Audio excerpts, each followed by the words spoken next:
పేపర్లు అమ్మిన ఒక చిన్న బాలుడు ఒకరోజు భారత రాష్ట్రపతి అవుతాడని ఎవరైనా ఊహించారా? కష్టపడితే ఏదైనా సాధ్యమే అని తన జీవితంలో నిరూపించిన మహానుభావుడు డాక్టర్ ఏపీజే అబ్దుల్ కలాం. ఆయన అద్భుతమైన జీవిత కథ తెలుసుకుందాం.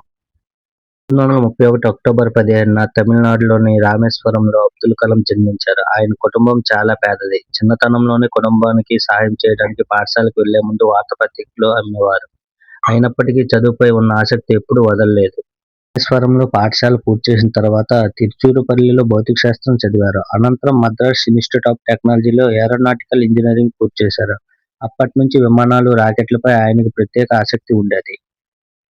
డీఆర్డీఓలో ఉద్యోగం ప్రారంభించారు. తర్వాత ఇస్రోలో చేరి భారతదేశపు మొదట ఉపగ్రహ వాహక రాకెట్ ఎస్ఎల్వి-3 అభివృద్ధిలో కీలక పాత్ర పోషించారు. 1980లో రోని ఉపగ్రహాన్ని విజయవంతంగా కక్షలోకి పంపి భారత అంతరిక్ష చరిత్రలో కొత్త అధ్యాయం సృష్టించారు. తర్వాత భారతీయ క్షిపణి అభివృద్ధి కార్యక్రమానికి నాయకత్వం వహించారు. అగ్ని, పృథ్వీ వంటి క్షిపణుల అభివృద్ధిలో ఆయన కీలక పాత్ర పోషించారు. అందుకే ఆయన్ను మిసైల్ మ్యాన్ ఆఫ్ ఇండియా అని పిలుస్తారు. 2002లో డాక్టర్ ఏపీజే అబ్దుల్ కలాం భారతదేశ 11వ రాష్ట్రపతిగా ఎన్నికయ్యారు. 2007 వరకు ఆ పదవిలో సేవలందించారు. ఆయనను ప్రజలు ప్రేమతో పీపుల్స్ ప్రెసిడెంట్ అని పిలిచేవారు. విద్యార్థులతో గడపడం ఆయనకు చాలా ఇష్టం. ఏపీజే అబ్దుల్ కలాం గారికి పద్మభూషణ్ 1981లోను, పద్మవిభూషణ్ 1990లోను, భారతరత్న 1997లోను ఈ పురస్కారాలు ఆయన దేశానికి చేసిన సేవలకు గుర్తింపుగా లభించాయి.